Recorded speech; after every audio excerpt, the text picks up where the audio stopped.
రోడ్లు లేక ఇబ్బంది పడుతున్న గిరిజన సమస్యలను గుర్తించి కూటమి ప్రభుత్వం అధికారంలో రాగానే వితిన్ 10 months లో ఏ ప్రభుత్వం చేయని విధంగా ఇవాళ పవన్ కళ్యాణ్ చేసి చూపించారు. ఈ 2 రోజుల నుంచి అడవి బాట కార్యక్రమం ఎలా ఉంటుంది ఏంటనేది మనం చూస్తున్నాము.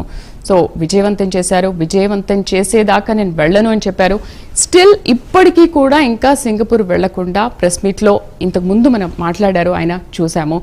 ఏంటి అసలు ఆ ధైర్యం ఏంటి? అసలు ఆయనకి ఇన్స్పిరేషన్ ఎవరు? ఐ థింక్ ఎన్టీఆర్ నుంచే ఇది పుణికి పుచ్చుకున్నారు అనుకోవచ్చా? నమస్కారం మీకు, ప్రైమ్ లైన్ ప్రేక్షకులకి అలాగే మిత్రులకి అందరికీ నమస్కారం. ముందుగా అడవి బిడ్డల కోసం అడవి బాట పట్టిన పవన్ కళ్యాణ్ గారు ఆ సమయంలో తన ప్రజల కోసం ఈ విధంగా ఆయన పర్యటన చేసినప్పుడు ప్రమాదం జరిగినా సరే అక్కడే కంటిన్యూ అయ్యి నేను ఏదైతే మాట ఇచ్చానో ఆ మాట నిలబెట్టుకుంటాను. వీరికి 3 నెలల క్రితం నేను మాట ఇచ్చాను, ఏది డోలింగ్ మాత్రం ఉండకూడదు, ఇక్కడ ఏ విధమైన ప్రమాదం జరిగే గర్భిణీ స్త్రీలు కానీ వాళ్ళు కానీ ప్రమాదవశాత్తు మరణించకూడదు, దారి లేక మరణించకూడదు. కాబట్టి నేను ఇక్కడ మీకు రోడ్డు రవాణా సౌకర్యం కల్పిస్తానని చెప్పి ఆ రోడ్డు సౌకర్యం కల్పించడం కోసం వచ్చిన పవన్ కళ్యాణ్ గారు ఆ కార్యక్రమాన్ని అక్కడ తన కొడుకు ప్రమాదం జరిగిందని తెలిసిన తర్వాత కూడా అక్కడ కంటిన్యూ చేసినందుకు ఆయనకి హ్యాట్స్ ఆఫ్ చెబుతూ, అదే సమయంలో మన వంతుగా ఆయన బిడ్డ అడవి బిడ్డల కోసం ఆయన అడవి దారి పడితే ఆయన బిడ్డ కోసం మనందరం మంచి జరగాలని కోరుకున్నాం. అలాగే ఎవరైతే మార్క్ శంకర్ ఆయన చిన్న కొడుకున్నాడో ఆయనకి దీర్ఘకాలిక ఇబ్బందులు కూడా ఏమి రాకుండా ఉండాలని కోరుకుంటూ ఆయనకి క్షేమంగా బయటికి పడాలని చెప్పి ఏ విధమైన అనారోగ్య సమస్యలు ఉండకూడదని చెప్పి కోరుకుంటున్నాను. తర్వాత 2019లో ఓడిపోయిన దగ్గర నుంచి ఆ రోజు పవన్ కళ్యాణ్ గారు కమ్యూనిస్ట్ పార్టీలతో వాటితో కలిసి పోటీ చేసిన తర్వాత 137 సీట్లలో పోటీ చేస్తే 121 సీట్లు ధనవత్ కోల్పోయారు. అనేక విధాలుగా ఆ రోజు ఉన్న అధికార పక్షం కానీ వాళ్ళతో అనేక విధాలుగా ఆయన మాట్లాడిపించుకున్నారు, అవమానాలు పాలయ్యారు, వాటిని భరించాడు ఆయన. అంటే ఆ దాని మూలన ఒక పరిపక్వత వచ్చింది ఆయన. ఏది జనవేదో అంతం కాకుండా తనకు తను మనమేంటో మనం తెలుసుకోవాలనే విధంలో ఆయన తెలుసుకున్నారు. ఆ 5 సంవత్సరాల్లో తనేంటో తను తెలుసుకున్నారు, తన బలమేంటో తన బలహీనతలేంటో ఏ విధంగా ప్రజలకు సేవ చేయాలో ఇవన్నీ తెలుసుకున్న తర్వాత ఆయనలో ఉన్న మార్పు ఒక్కటే. మీకు అంతకుముందు ఎప్పటం గ్రామంలో మీటింగ్ జరిగింది, జనసేన ఆవిర్భావం. ఆ రోజునే చెప్పారు, మీరు ఎంతసేపు ముఖ్యమంత్రి అంటాం కాదు, ప్రజల కోసం నిలబడాలి, పార్టీలో కూడా కోవట్లు ఎవరో నాకు తెలుసు, కాబట్టి ఇటువంటి పనులు మానేయండి అని చెప్పి ఆయన స్పష్టంగా అక్కడ అంతమంది ప్రజల ముందు చెప్పారు. తర్వాత చంద్రబాబు నాయుడు గారు అరెస్ట్ అయినప్పుడు వెళ్ళి ఏకపక్షంగా నేను కూటమిలో మేము పొత్తు పెట్టుకుంటున్నాం తెలుగుదేశం పార్టీతో అని ఏకపక్షంగా ప్రకటించాడు ఆయన. బీజేపీని కూడా తీసుకొస్తానని చెప్పాడు. అంటే ఏంటి, అక్కడ ప్రజలకు ఏం జరుగుతుంది, 5 సంవత్సరాల్లో ఏ విధంగా విధ్వంసం జరిగింది, ఏ విధంగా ప్రజాస్వామ్యం చెరబట్టబడింది, ఏ విధంగా ప్రజలు ఇబ్బంది పడుతున్నారు, ఎలా రాష్ట్రం నాశనం అవుతుంది అనేది తెలుసుకున్న తర్వాత తను ఏం చేయాలనే దాంతో ఒక స్పష్టత వచ్చిన తర్వాత ఆయన ఆ విధంగా ప్రకటన చేయడం జరిగింది. తర్వాత బీజేపీని కూడా కలిపారు. తర్వాత ఏం జరిగిందో మీరు చూశారు, కూటమి అఖండ విజయం సాధించింది. అట్లా పవన్ కళ్యాణ్ గారు ఏదంటే దాన్ని ఏమంటాం మనం కష్టాలు పడి అవమానాలు పడి అక్కడ ఒక విధమైన స్పష్టత, ఏం చేయాలనే దాంట్లో ఒక ప్రజలకి జవాబుదారీగా ఉండాలనే ఒక విధానం ఆయన డెవలప్ చేసుకున్న తర్వాత ఖచ్చితంగా మనకి ప్రజల ముందా కుటుంబం ముందా అంటే ప్రజలే ముందని నిన్న ఆయన నిరూపించారు. దీనికి ఒకటి మీరు ఇందాక అడిగారు, ఎన్టీ రామారావు గారు దీనికి ఉదాహరణ. ఎగ్జాక్ట్లీ ఎన్టీఆర్ గారు ఆ రోజు అంటే వీళ్ళకి ఏంటంటే ఈ విధంగా ఉన్న వాళ్ళకి వాళ్ళు ఏం చేస్తున్నారో ఆ పనిని కంప్లీట్ చేయడం ముఖ్యం, ఆ పని పూర్తి చేయాలి. కరెక్ట్. దేన్ని పట్టుకున్నారో అది పూర్తి చేయాలి. అవతల వాళ్ళకి నష్టం జరగకూడదు, ఇబ్బంది పడకూడదు. మీకు దీనికి ఒకటే ఉదాహరణ అన్న, దక్ష సినిమా షూటింగ్ జరుగుతున్నప్పుడు ఎన్టీఆర్ ఆ సినిమాలో ఉన్నప్పుడు ఆయనకి పెద్ద కొడుకు రామకృష్ణ గారు ఆల్మోస్ట్ చేతికి అందించారు. నా తర్వాత ఆయన నా బాధ్యతలు పంచుకుంటాడని చెప్పి అనుకున్న సమయంలో దురదృష్టవశాత్తు ఆయన అకస్మాత్తుగా చనిపోయిన ఆ సమాచారం ఆయన షూటింగ్ లో ఉన్నప్పుడు వచ్చింది. ఆయన చెప్తే ఆయన ఏం చేశారంటాము, షూటింగ్ మొత్తం ఎవరితో చెప్పలే ఆ మాట. అవునవును, షూటింగ్ కంప్లీట్ అయిన తర్వాత ఇంటికి వెళ్ళాడు. అంటే తన మూలన ఒక నిర్మాత నష్టపోకూడదు, ఒక ఏ విధంగా ఎవరికి నష్టం జరగకూడదు అనే విధానం. అట్లాగే బసవతారకం గారు, ఆయన ధర్మపత్ని, ఆవిడ చనిపోయిన సమయంలో ఆయన పర్యటనలో ఉన్నారు. అవును, కానీ ఆయన అది పూర్తి చేసుకుని వెళ్ళారు అక్కడ. అంటే వాళ్ళకి ఒక స్పష్టత ఉంది, దేన్ని మనం తీసుకోవాలి, కుటుంబం ముఖ్యమా ప్రజలు ముఖ్యమా అంటే ప్రజలే ముఖ్యమనే ఉద్దేశం వాళ్ళకు ఉంది కాబట్టి ఆ విధంగా చేయాలి. ఈ విషయంలో పవన్ కళ్యాణ్ గారు మాత్రం ఖచ్చితంగా ఎవరైనా మెచ్చుకుని తీరాల్సింది. అంటే ఇప్పుడు ఈ ధైర్యం కానీ మెచ్యూరిటీ కానీ ఇన్స్పిరేషన్ కానీ ఆయన్నే పుణికి పుచ్చుకున్నారు అనుకోవచ్చా? అలా అనేం కాదు, ఈయన మామూలుగా డెవలప్ ఏది ఎప్పుడైతే రాటు తేలారమ్మా 5 సంవత్సరాలు ఇబ్బందులు పడి ఆయన రాటు తేలిన తర్వాత ఏది ముఖ్యం ఏది ముఖ్యం కాదు, ఏది ప్రయారిటీ, దేనికి ఇది ఇవ్వకూడదు అనేది ఆయనకి అర్థమైంది. ఇప్పుడు ఇందాక మీరు ప్రెస్ మీట్ చూశారు చూడండి, ప్రెస్ మీట్ ఇచ్చారు కదా, స్పష్టంగా ఆయన ముఖంలో తేడా కనపడుతుంది, ఆ బాధ కనపడుతుంది, దాచుకుంటున్నాడు ఆయన ఆ బాధని. ఎవరు చిన్నపిల్లాడికి ఆ విధంగా ఇబ్బంది కలిగితే తను వెళ్ళలేకపోయిననే బాధ ఉంటుంది కదా ఎవరికైనా. ఎంతమంది ఉన్నా అట్లా ఏ విధంగా జరిగినా, ఎంత గొప్పగా ట్రీట్మెంట్ జరిగినా సరే మనం వెళ్ళలేకపోయామే అనే బాధ లోపల ఉంటుంది. అండ్ ఈ టైం దాకా ఎవరు ఉంటారు కదా ప్రసాద్ గారు, ఈ టైం దాకా ఎందుకు ఉంటారు? మార్నింగ్ ఎప్పుడో సిచ్యువేషన్ జరిగింది, ఇన్సిడెంట్ జరిగింది, అసలు అప్పుడే అన్ని వదిలేసి కూడా చాలా మంది వెళ్ళిపోయి ఉంటారు. ఎందుకంటే ఈ సిచ్యువేషన్ ఈ టైం వరకు ఇంకా ఇప్పటికీ క్లారిటీ లేదు వెళ్తారా లేదా అనే విషయం కూడా.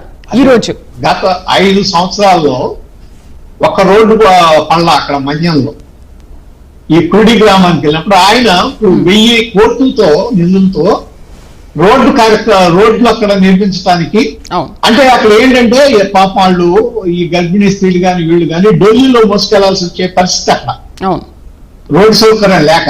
దాంట్లో ఎంతో మంది దురదృష్టవశాత్తు మరణించడం కూడా జరుగుతుంది.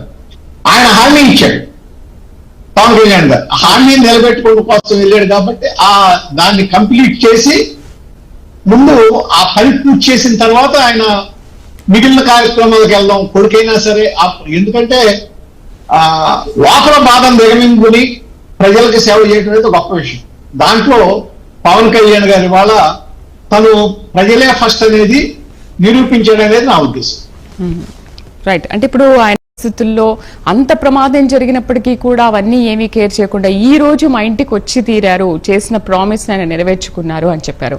నిజంగా ఆ కమిట్మెంట్, ఆ ప్రామిస్ కానీ ఆ సెంటిమెంటల్ కానీ ఏ విధంగా చూడొచ్చు? అండ్ ఈరోజు ఆ సభలో ఒక యువకుడు ఆయన కువి భాషలో ఆయన మాట్లాడుతున్నప్పుడు, లేదు దాన్ని ఇంకో విధంగా ఎక్స్ప్లెయిన్ చేస్తుంటే కూడా, లేదు నీ కువి భాషలోనే నువ్వు మాట్లాడు, లేదంటే రాసివ్వు, నేనే దాన్ని చూసుకొని నేనే మాట్లాడతాను, దాన్ని చదువుకొని అని మాట్లాడారు. అంటే ఆ కమిట్మెంట్ ఏంటి అసలు? ఆ కువి లాంగ్వేజ్ నేర్చుకోవడం కూడా ఎంత విద్య అనుకోవచ్చు. ఎందుకంటే అసలు అలాంటివి మనకు రావు, నేర్చుకుందామన్నా కూడా ఆయన కమిట్మెంట్ ఏంటి అసలు? ఆయనకి వెళ్ళి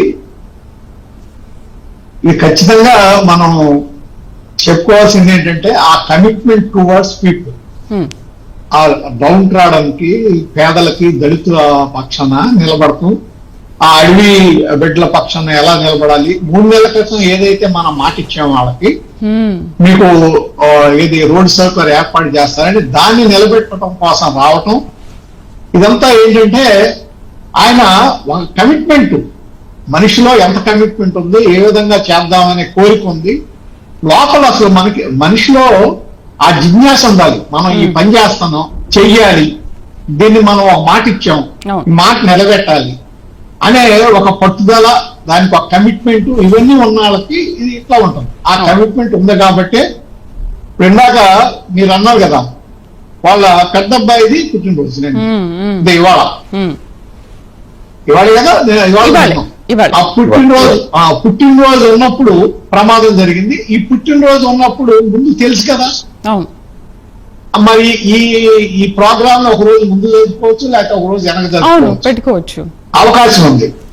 కానీ ఇదే రోజు పెట్టుకుని చేసేది అంటే ఆయన కుటుంబానికి ఎంత ప్రాముఖ్యత ఇచ్చినా అన్నిటికన్నా ముందు తన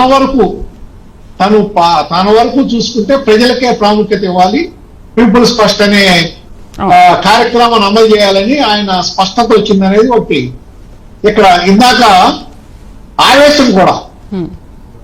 ఆవేశంగా చూస్తే కూడా ఎన్టీఆర్ కూడా అంతే, ఏదన్నా మాట ఇస్తే అక్కడికక్కడ అయిపోవాలి ఆయన. ఆ మాట ఇస్తే ఇమీడియట్ గా అయిపోవాలి. మాట కూడా ఏంటంటే ఆలోచించడం కూడా కాదు, అక్కడ ఆ ప్రాబ్లం ఉంది, ఇమీడియట్ గా ప్రాబ్లంకి ఏ సొల్యూషన్ దాన్ని చేసేయడమే, మాట్లాడేయటమే. ముందు దాని తర్వాత అధికారులు ఇక వాళ్ళ పనులు చేసుకుని దాన్ని సాల్వ్ చేయాలి. అదే విధంగా ఇప్పుడు 3 నెలల్లో నేను వచ్చి నీకు రోడ్డు వేస్తానని ఇచ్చాడంటే ఏ ధైర్యంతో ఇచ్చినట్టు? అంతే కదా. అక్కడ ఏజెన్సీ ప్రాంతాల్లో 3 నెలల్లో వచ్చి నీకు రోడ్డు సౌకర్యం ఏర్పాటు చేస్తాను అన్నారంటే ఏ ధైర్యంతో ఇచ్చినట్టు పవన్ కళ్యాణ్ గారు? ఇవాళ వచ్చింది కూడా శ్రీకాకుళం జిల్లా చిన్న గ్రామంలో కూడా ఈ రోజు అంబులెన్స్ మోత మోగింది. ఇన్ని రోజులు ఏ ప్రభుత్వాలు చేయని పని ఈ రోజు ప్రభుత్వం చేసింది. అంబులెన్స్ మోత మోగింది, గర్భవతి వెళ్ళింది, సుఖప్రసవం కూడా అయింది ఆమెకి. అదే అంటే నేను ఏదైతే మాట ఇచ్చానో ఆ మాట ఊరికే నోటితో చెప్పినట్టు కాకుండా అది అమల్లోకి రావాలి. నేను ఇచ్చిన మాట నెరవేరాలి. ఏదైతే హామీ ఇచ్చామో ప్రజలకి ఆ హామీ అమల్లో అవ్వాలి, అమలు జరగాలి. ఆ విధంగా ప్రయత్నం చేయాలన్న అనే ఒక ధ్యాస, ఆ కోరికతోనే కదా ఇవాళ జరిగింది. అట్లాగే మరి ఈ విధంగా ఉన్నప్పుడు దీన్ని కొన్ని విషయాల్లో మనం దీన్ని మాట్లాడాలంటే నిన్న జరిగిన దాంట్లో ఒక పక్కేమో దీనికి 1,000 కోట్లు ఏజెన్సీ ప్రాంతాల్లో ఖర్చు పెడతాం అనేది ఇంతకుముందు ఇప్పుడు జరగాల. 1,000 కోట్లతో రోడ్లు డెవలప్ చేయడానికి, ఒక ఇన్ఫ్రాస్ట్రక్చర్ ఏర్పాటు చేయడానికి కార్యక్రమం జరుగుతుంది. దానికి వెళ్తున్నాడు.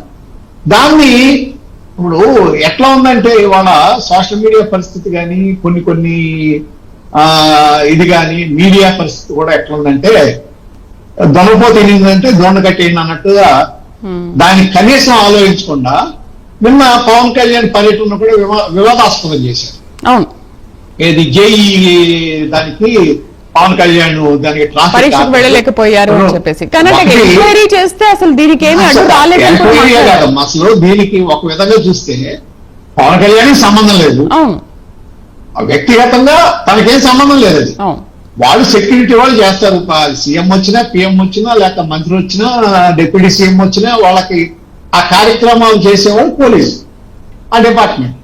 కనీసం తెలుసుకోకుండా ఒకళ్ళేమో ముగ్గురు అన్నారు, వీళ్ళేమో 23 అన్నారు. దానికి నువ్వు ఎంత చేస్తావా, నీకు ఇదా అదా అని చెప్పి ఏదో మొదలెట్టారు. దాని మీద నీకు ఏదన్నా అర్థం ఉందా నువ్వు చేయటం అని. ఎవరన్నా